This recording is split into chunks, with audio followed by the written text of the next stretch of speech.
I have black, my opponent plays e4, and we're going to play e5. We're going to have symmetry, knight f3, knight c6 in defense. He plays d4, the Scotch game, I take on d4, and he recaptures.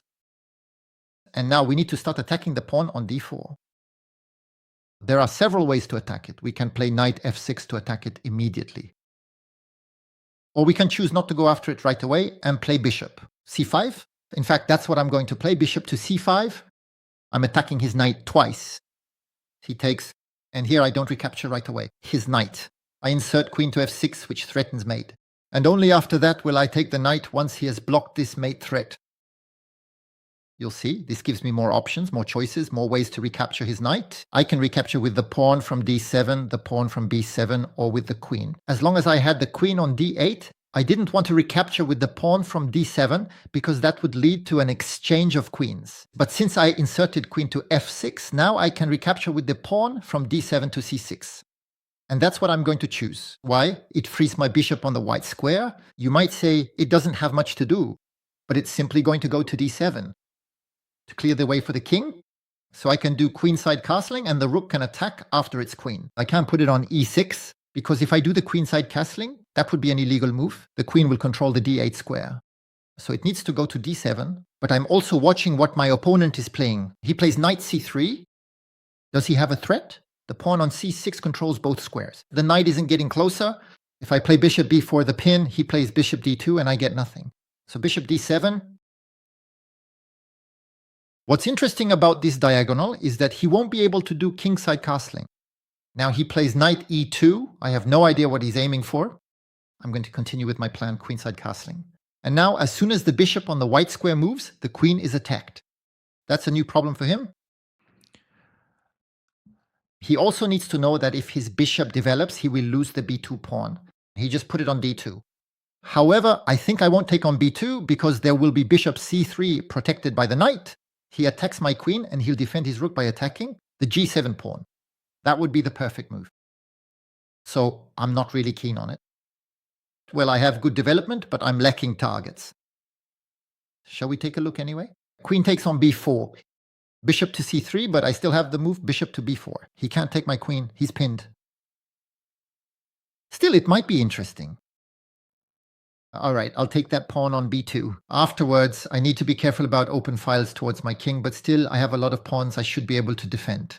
So bishop to b4, I pin his bishop on c3, so he can't take my queen. He plays queen to d4. But here, I can do this. Queen takes on a1, check. The bishop can't take back. He's still under the pin. We're going to take his rook with check, and then we'll take the bishop on c3. It's a disaster for him what's happening. And he just resigned, obviously, because now he's losing all his pieces. All right, new game. I have white, and I'm going to start with the pawn to d4. My opponent plays d5. I'm going to play pawn to c4, the queen's gambit, to lure his pawn away from the center. He plays e6. He defends. It's the queen's gambit. Declined. I play knight to c3 to increase the pressure on d5, but don't forget that the knight can also support the e4 push. And that's why he plays knight to f6. He's locking down the e4 square. I usually take on d5. You don't have to. There are plenty of other interesting moves. You can also develop your knight or your bishop, but usually I take on d5. If he recaptures with the knight, the push to e4 gives you a majority of pawns in the center, but he recaptures on d5 with the pawn, and now I play bishop to g5. The pin of the knight on f6. He plays bishop to f7, breaking the pin. Pawn to e3. And usually I continue with the bishop to d3. If he kingside castling, I put the queen on c2. Why? Because I'm threatening to take the knight to attack the pawn on h7 and try to win a pawn in the sequence. But obviously my opponents who are strong enough see this threat coming. For now, my opponent is thinking he plays knight to e4. And so by playing knight to e4, he reveals his queen and his bishop, which are attacking my bishop on g5. So if I take his knight on e4, my opponent will be able to take my bishop on g5. If I take with the knight, he takes. I take again, but he can always recapture and attack the pawn on g2. If I play bishop takes, he can recapture with the queen and continue to defend the pawn on e4. I can also decide to play bishop f4 after all. Why not? Here, I have a lot of choices between bishop takes, bishop f4, taking his knight first on e4. I'm like a mailman in front of 3 doorbells. Here, I have 3 moves, and I don't know which one to choose. And I'm not going to use all my time on this anyway. That would be a shame. I don't know. I'll put the bishop on f4. I really have no idea what to play in this position. Everything seems more or less equivalent to me. Now, on the other hand, I'm really threatening to take his knight on e4 and win a pawn. So he has to respond to this threat. If he takes on c3, the pawn recaptures, and that will strengthen my central presence. Moreover, the pawn on c3 can then come to c4 to attack d5. Whereas for now, on b2, it can't do that. He plays bishop to b4, he's pinning me. And now he's attacking me himself, threatening to take, and if I recapture, to take back again with the bishop. But I can play queen c2. Queen c2, he will come to play. Queen a5 again. I think that's what he'll do. We'll need to put pressure on the pin of the knight. But I could play knight e2. I'm going to play queen c2. I'm threatening. Bishop takes, pawn takes, queen takes with check. So if he plays queen a5, I can play bishop takes, pawn takes, queen takes with check, and only then protect my knight on c3. And if he takes my knight on c3, pawn recaptures, his bishop is attacked, and it's my move. And in the end, he hasn't gained anything from his little tactical skirmish. So he takes with the bishop. There, I recapture. I have to. He might play queen to 5, but bishop takes knight, pawn takes, queen takes with check, and then I come back to defend the pawn c3. He plays queen h4. What is he threatening here? He attacks with every move. He's a player who attacks with every move. He's not threatening anything. Queen takes f2 because I have my queen defending. And here I can simply play knight to f3, finally pushing back his queen. I'm also looking at bishop takes, pawn takes, queen takes with check. And I win a pawn because if I play knight to f3, he can bring his queen back to e7, defending with the knight. So I think I'll go for bishop takes knight. That way I win a pawn. There you go, queen takes with check. And for the first time in the game, he's going to stop attacking me and start defending. He plays bishop to e6. Now, maybe knight to f3 to attack his queen. I'm also checking if his king were on a black square. My bishop would go give check and I could win his queen. But, well, that's not the case here. I can't do it.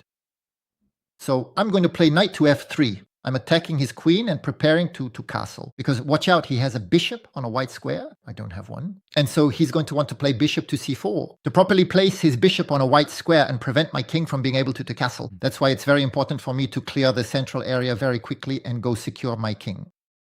He plays the queen to d8. And you see there's a battle of opposite colored bishops. He wants to play bishop to c4 to block my king from passing through.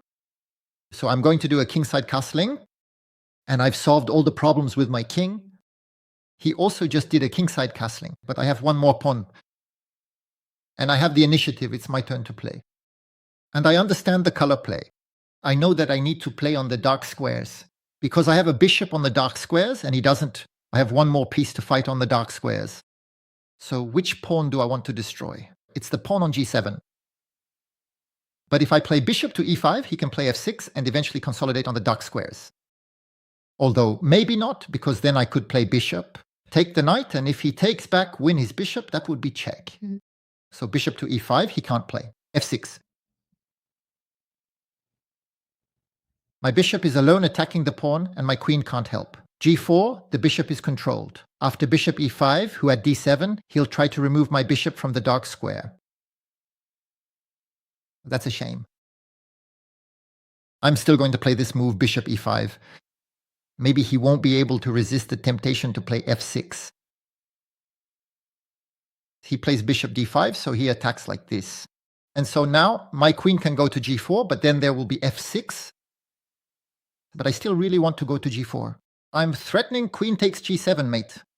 If he plays f6, he consolidates on the dark squares. He's absolutely right. And here I can also play bishop takes knight. Taking his knight now is a shame, but I don't know what to do with my bishop on the dark squares, and I don't have much time left. So let's play like this anyway. And now I'm going to play rook b1. To play rook b2, I didn't play the other rook because I didn't want to lose the pawn. But maybe I could have played it. Rook b2 now. Now it's all about the clock. I don't have much time left. I spent too much time thinking about the attack on these dark squares. And actually, he defended them well. There wasn't much to do. Now, his bishop is too well placed. I need to push it back. Knight d2, then c4, e4. He plays queen here. I'll play knight d2. He might want to play bishop e6. Queen a3 to attack, but I can defend with rook b1.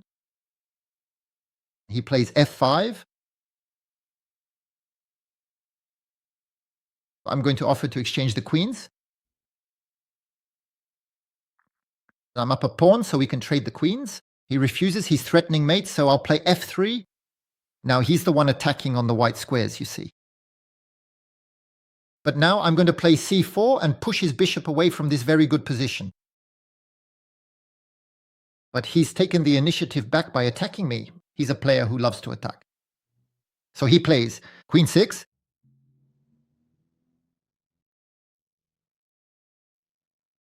I'll offer him the exchange of the queens again. He'll refuse. He doesn't like playing without his queen. You can tell. But no, he accepts. I take and I push e4. I didn't want to get distracted by his pawn.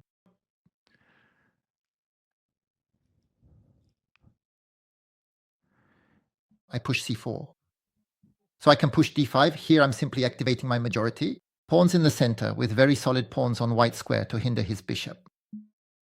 Here I push d5, I take back, and now I have control of the open file. It's very important to take the open file when you can. I'm already doubling up.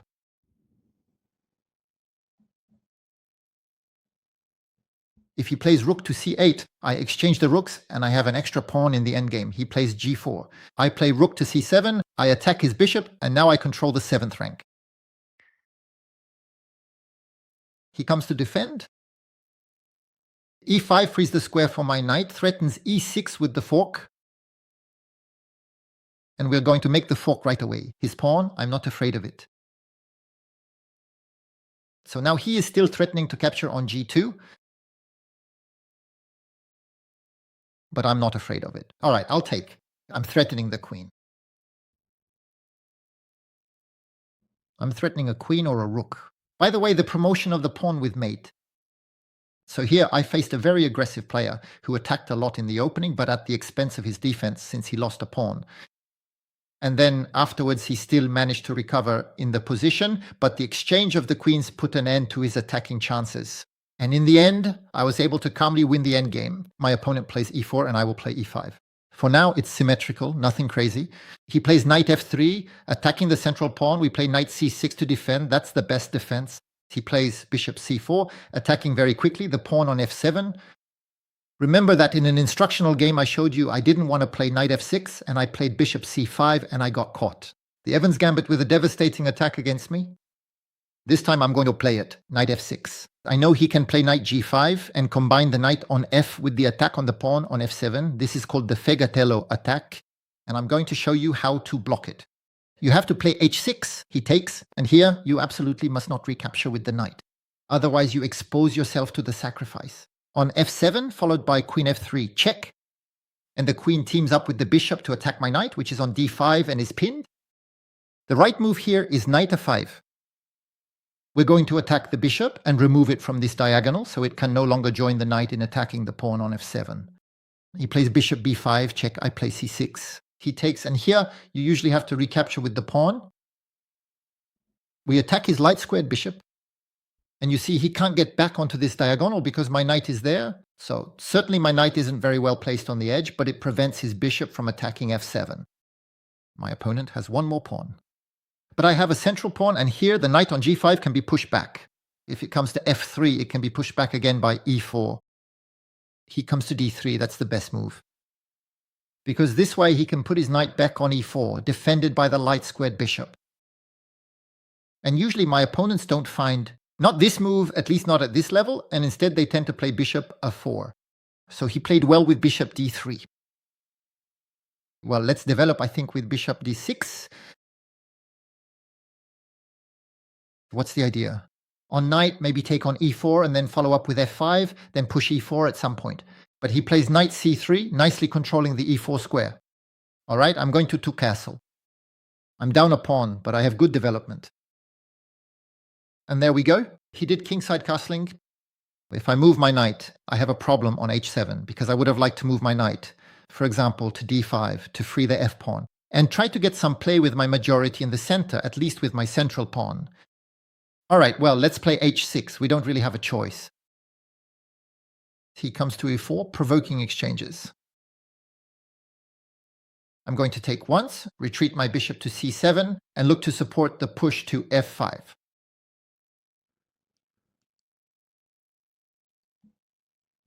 After the push to f5, we chase his knight, maybe the push to a4 to drive away the bishop. He won't be able to give check because of the knight. And the push f5, then e4, will open up the diagonal. So now, he plays a 3. I'm not really sure what he wants to do with this push to a 3. I didn't quite understand. In any case, I'm sending f5. I'm still down a pawn, but this center of pawn could be interesting.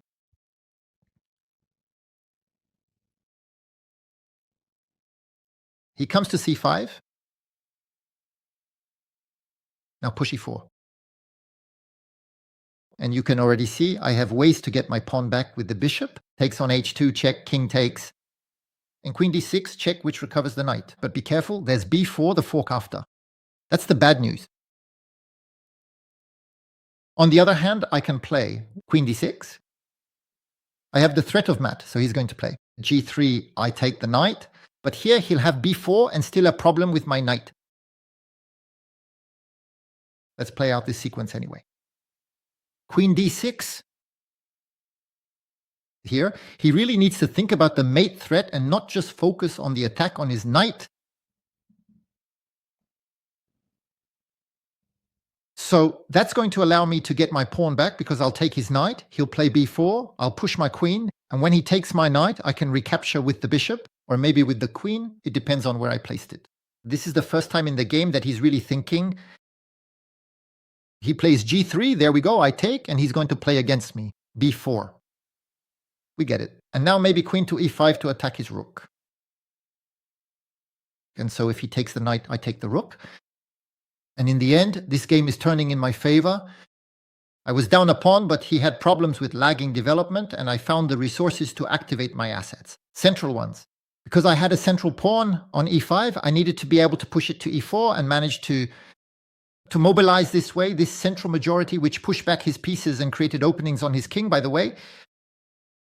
So, in my opinion, he can play rook to b1, but I'll have time to save my knight with knight to b7. It's not a very good square, but it's the only square. And at least it has the merit of existing. Because I can't go to c4, his bishop is there. He plays d4, he attacks the queen, so en passant, and so his rook and his bishop will always be under attack. So that's something to keep in mind. When the pawn advances to d4, if you have a pawn able to capture on the passing square, on the middle square, you can do it. This is what's called en passant. And so he ends up with the bishop under attack, the rook under attack, and he still hasn't recovered my knight. So he takes on d3 with the bishop. If queen takes, that's very good. What are we going to do? Queen takes rook now. So now, what am I going to play? I can even go and take the pawn on a5 here. But he will want to move the queen to create a direct line between the rook and the queen and to get the bishop out with quite a bit of force. As for his pawn on a5, after all, I don't really care. I'd rather bring my queen back to f6 cautiously. If he plays bishops to c4, check, we can block with bishop to e6 like this. He plays queen to f3, he attacks the pawn, but it's defended. I'm going to play bishop. e6. And now it's no longer defended. He can take. I actually made a big mistake. Well, it's not that big, but I gave up the pawn because I really wanted to play bishop d5, so I gave up the pawn. Now he's attacking my bishop, but I'm going to play. Rook c8. Careful, rook c8. He's going to play bishop a6 to attack my rook. Well, I'm going to take his pawn on a5 and then reposition my bishop to b6. It's a good square, the square b6, because it targets the foot on f2. He plays the queen here. I don't know why. I play the bishop to b6 as planned. He plays bishop there. He's attacking my queen, queen f7.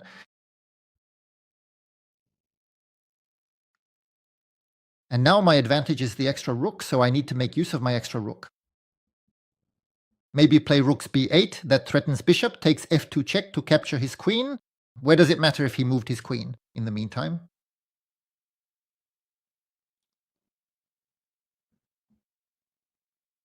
Careful, now he's threatening rook takes, queen takes, and bishop, c4, fatal pin. So should we pull back from this pin? See the little rascal.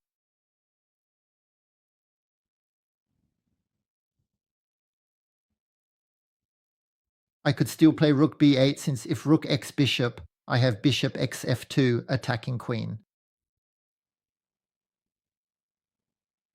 He comes to c6, he's attacking my bishop twice. I'm going to defend exactly like this. I could have also played bishop d5. No, I can't play. Bishop d5. He's going to play queen takes h6, taking advantage of the pin. He's looking for all the combinations. You see, that's if I had played bishop d5. Disaster. Come on, let's attack his queen. If I push f4, he's going to try to play. Queen is there to checkmate me, but there will be bishop check and I'll capture his queen. But anyway, he played the queen here. I send the pawn to f4. I don't have much time left. I'm trying to open the f file to go after his king. Maybe get bishop h3 as well. Bishop h3. If he moves the king, he loses the rook.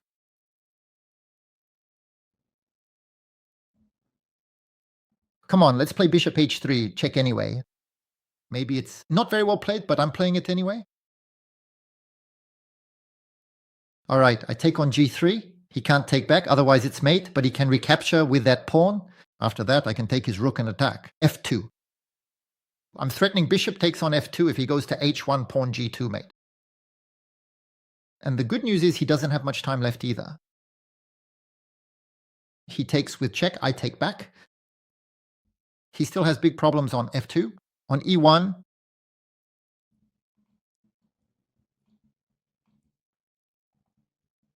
and for the first time, she has less time than I do.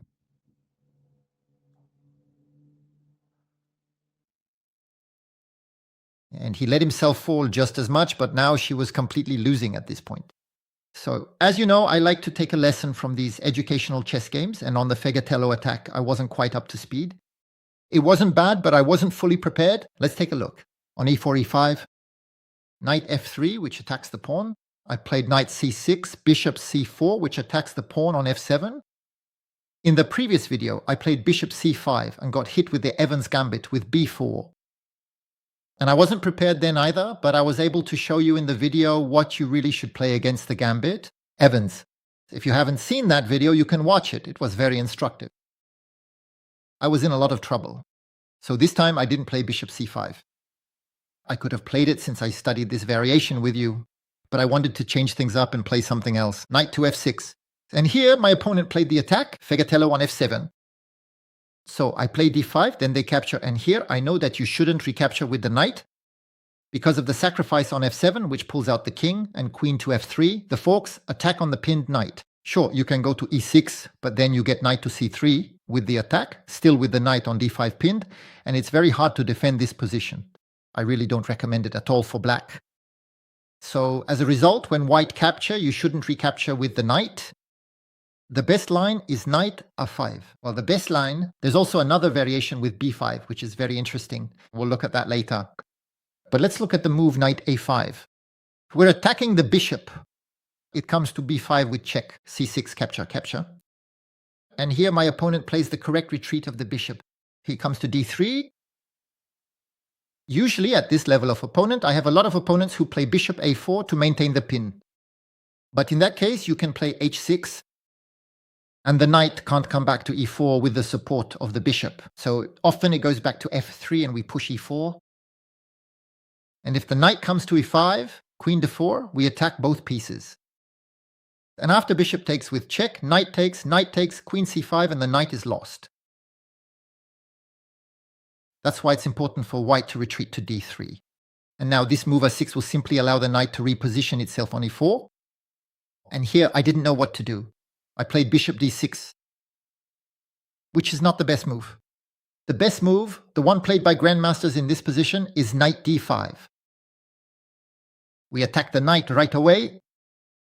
If the knight comes to e4, then we have this move knight f4, which is very interesting with the double attack on the bishop. It attacks the pawn on g2. And if the bishop returns to f1, in any case, black will compensate for the missing pawn with a very nice development advantage.